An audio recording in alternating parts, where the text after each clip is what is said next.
Bonjour à toutes et à tous, bienvenue sur la chaîne d'Okono pour une nouvelle histoire vraie et terrifiante.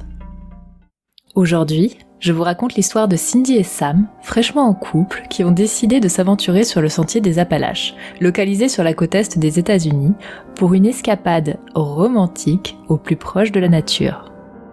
L'idée est évidemment de faire une randonnée, mais aussi de passer une nuit à la belle étoile. Comme vous vous en doutez, rien ne va se passer comme prévu. La journée commence bien, et en milieu d'après-midi, ils se mettent à la recherche d'un emplacement pour la nuit. Pour ce faire, ils décident de s'éloigner des sentiers battus afin d'établir leur camp le plus loin possible des autres randonneurs. L'objectif semble enfin atteint lorsqu'ils trouvent un petit emplacement au beau milieu d'une colline reculée, tellement reculée qu'ils n'ont croisé personne depuis plusieurs heures. À la nuit tombée, ils allument un feu de camp et font griller quelques marshmallows. Mais soudain, Sam aperçoit un homme marchant lentement dans leur direction. Ils pensent immédiatement qu'il s'agit d'un ranger du parc venu jusqu'à eux pour leur demander d'éteindre leur feu et craignent d'avoir quelques problèmes. En observant un peu plus le visiteur, ils remarquent un détail étrange. Alors que nous sommes à la nuit tombée et au beau milieu de nulle part, cette personne n'a aucune lampe et aucun sac de randonnée avec elle. Un peu bizarre pour un ranger ou tout simplement un randonneur. Afin d'en avoir le cœur net, Sam interpelle l'inconnu afin de lui demander s'il a besoin d'aide. Et là, aucune réponse. L'homme qui s'approche d'eux a le regard étrangement vide. Sans un mot, il continue à marcher dans la direction de Sam. Quand Sam réalise qu'il ne peut absolument pas s'agir d'un ranger, Sam met la main dans l'une de ses poches où il y dissimule un petit couteau et alerte l'inconnu sur le fait qu'il a une arme.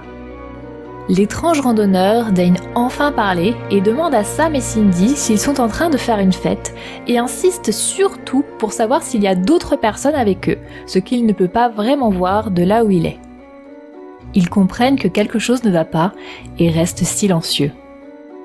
L'inconnu commence à faire le tour du camp et déclare qu'il va lui aussi établir son campement un peu plus haut sur la colline. Cindy et Sam savent que ce n'est pas possible. Ils ont sillonné la zone pour établir le leur et savent qu'il n'y a aucun autre emplacement suffisamment plat pour poser une tente à proximité. Il voit d'ailleurs mal comment il va faire pour établir un campement puisqu'il n'a aucun matériel avec lui. Cindy et Sam entendent les bruits de pas de l'inconnu qui se dirige vers le haut de la colline, puis, soudain, plus rien. Ils savent qu'il s'est arrêté et est là, quelque part dans le noir, probablement en train de les observer. Ils sont terrorisés et réalisent que la situation n'est pas très bonne. Ne suivant que leur instinct, ils décident de quitter les lieux rapidement. Cindy, munie du couteau de Sam, prend un peu d'avance et Sam assure ses arrières. Ils n'ont qu'une crainte, que l'étrange randonneur soit armé et attendent justement qu'il s'éloigne pour leur tirer dessus. Heureusement pour eux, ils réussirent à s'échapper sans recroiser ce mystérieux inconnu et ont déclaré cette étrange rencontre aux rangers.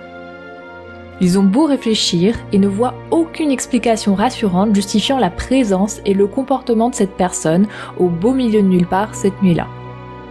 Le fait est que Cindy et Sam ont essayé de vite oublier cet incident. Ce n'est qu'une année plus tard que Cindy eut l'idée de faire quelques recherches sur Google pour voir si des incidents similaires avaient par hasard eu lieu sur le sentier des Appalaches. Et la réponse est oui.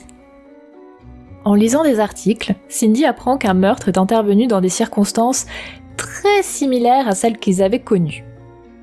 À la nuit tombée, un individu au regard dérangeant, sans lampe, sans affaires, avait poignardé de plusieurs coups de couteau un homme et une femme.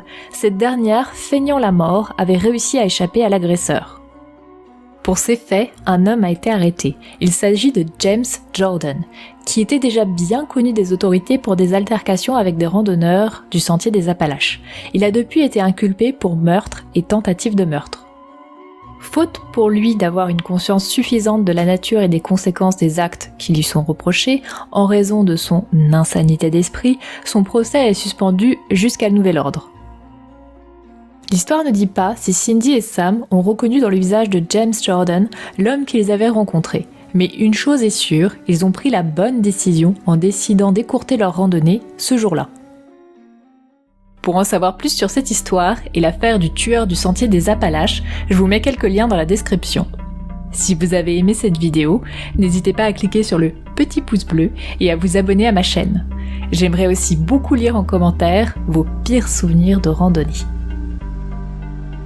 À très bientôt pour de nouvelles aventures.